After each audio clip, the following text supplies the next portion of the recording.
Motivasi itu seperti percikan api, panas di awal, tapi cepat redup jika tidak dijaga. Hal yang sama berlaku untuk motivasi. Kita bisa merasa sangat semangat di awal, tetapi jika tidak ada tindakan nyata yang harus dilakukan, semangat itu akan hilang.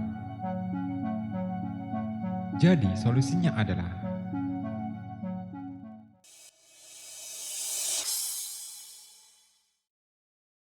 bayangkan ini, kamu sedang duduk di kamar, memegang ponsel, menonton video motivasi tentang kesuksesan. Dalam video itu, pembicara penuh semangat dan berkata, "Jangan buang waktumu, bangkitlah dan lakukan sesuatu."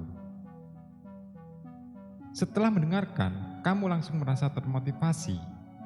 Kamu membayangkan diri menjadi orang yang sukses, membangun karir yang hebat, dan memiliki kebebasan finansial. Detik itu, kamu ingin berubah dan langsung ingin bertindak. Tapi, setelah 1 jam berlalu, lalu 2 jam, kamu masih duduk di sana. Motivasi yang tadinya membakar hati perlahan-lahan menguap begitu saja. Rasa malas kembali merayap. Pikiranmu penuh dengan keinginan besar, tetapi tubuhmu tetap diam. Kenapa ini bisa terjadi? Kenapa kita bisa memiliki ambisi yang tinggi, tetapi tetap terjebak dalam kemalasan? Inilah paradoks yang dialami banyak orang, ambisius tetapi malas. Dan dalam video ini, kita akan mengupasnya secara mendalam dengan psikologi, filsafat, dan tentu saja dengan contoh yang bisa membuatmu berpikir, "Ah, ini gue banget." Coba kita pahami dulu. Ambisi adalah keinginan kuat untuk mencapai sesuatu. Sementara kemalasan adalah kecenderungan untuk menghindari usaha atau kerja keras. Dua hal ini secara teori bertolak belakang. Lalu kenapa seringkali ada dalam diri orang yang sama? Salah satu jawabannya terletak pada cara otak kita bekerja. Otak manusia mempunyai 2 sistem utama. Sistem pertama yang cepat, seperti instinktif dan emosional. Serta sistem kedua yang sedikit lambat, seperti analitis dan rasional. Ambisi sendiri lahir dari sistem rasional. Untuk melihat kesuksesan orang lain, membayangkan masa depan yang cerah, dan merencanakan berbagai hal yang begitu besar. Tapi kemalasan itu datang dari sistem instinktif yang selalu mencari kenyamanan dan menghindari rasa sakit. Contohnya begini, coba bayangkan, kamu ingin menulis buku. Di kepalamu, kamu membayangkan buku itu menjadi bestseller, mendapatkan banyak pembaca, bahkan diadaptasi menjadi film. Tapi saat mulai menulis, kamu merasa malas, dan otakmu berkata, "Ini melelahkan.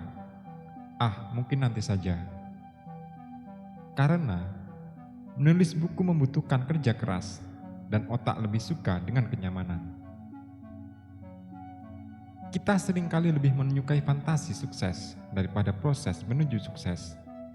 Dan disinilah masalahnya. Apakah kalian pernah mendengar istilah dopamine addiction? Dopamin adalah hormon yang membuat kita merasa senang.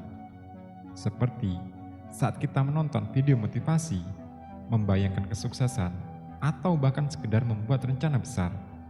Otak kita akan melepaskan dopamin tersebut.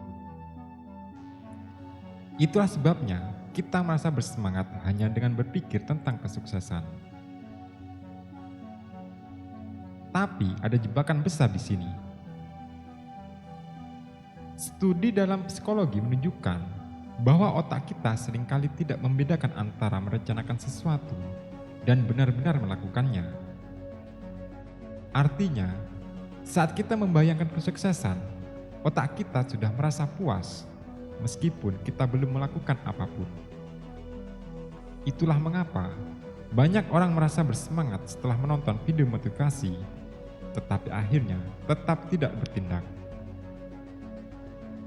Sebuah eksperimen oleh psikolog Peter Goldwasser menemukan bahwa orang yang berbicara tentang tujuan mereka kepada orang lain cenderung lebih kecil kemungkinannya untuk benar-benar mencapainya. Mengapa? Karena dengan menyatakan tujuan, mereka sudah mendapatkan kepuasan sosial dan psikologis. Seolah-olah mereka sudah mencapai sesuatu yang padahal belum. Jadi, jika kamu sering merasa semangat setelah menonton motivasi, tapi tetap malas bertindak, itu karena otakmu sudah merasa puas dengan sekedar bermimpi. Dan ini bisa menjadi racun bagi produktivitas. Motivasi itu seperti percikan api, panas di awal, tapi cepat redup jika tidak dijaga. Ini karena fenomena psikologis yang disebut hedonic adaptation. Manusia secara alami akan kembali ke titik keseimbangan emosional mereka setelah mengalami perubahan besar. Contohnya begini, bayangkan kamu mendapatkan gaji pertama yang besar. Awalnya kamu sangat senang, tapi setelah lama-kelamaan, seminggu, sebulan, bahkan setahun kemudian, sensasinya akan menghilang karena kamu sudah terbiasa dengan jumlah itu. Hal yang sama berlaku untuk motivasi. Kita bisa merasa sangat semangat di awal, tetapi jika tidak ada tindakan nyata yang harus dilakukan, semangat itu akan hilang. Jadi solusinya adalah, coba kalian fokus pada sistem, bukan motivasi. Motivasi bisa naik dan turun. Tapi jika kita punya kebiasaan dan sistem yang mendukung, kita bisa tetap produktif meskipun sedang tidak merasa termotivasi.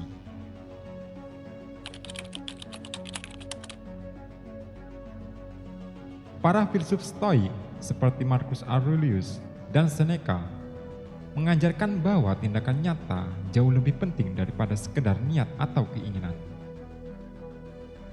Marcus Aurelius pernah berkata, "Jangan bicara tentang bagaimana orang baik itu seharusnya, tetapi jadilah orang baik itu sendiri." Artinya begini, jangan hanya bicara tentang kesuksesan atau perubahan, tetapi lakukan. Dalam Stoikisme, ada konsep yang disebut premeditatio malorum. Coba bayangkan kesulitan yang akan datang, lalu bersiaplah. Misalnya, jika kamu ingin mulai berolahraga, jangan hanya membayangkan hasil akhirnya.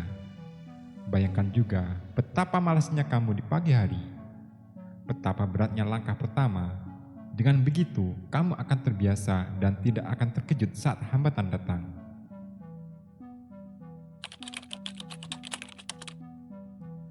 Pertama, gunakan aturan 2 menit.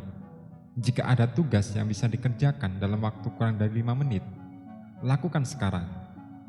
Ini akan membantu membangun kebiasaan kecil yang mendorong produktivitas. Kedua, buatlah sistem, bukan target.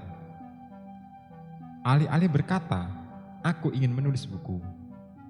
Coba buat kebiasaan, "Aku akan menulis 500 kata setiap harinya." Ketiga, jangan bergantung pada motivasi. Motivasi sendiri bisa naik dan turun, tetapi kebiasaan bisa bertahan lama. Dan disiplin lebih penting daripada inspirasi. Keempat, kurangi konsumsi motivasi berlebihan.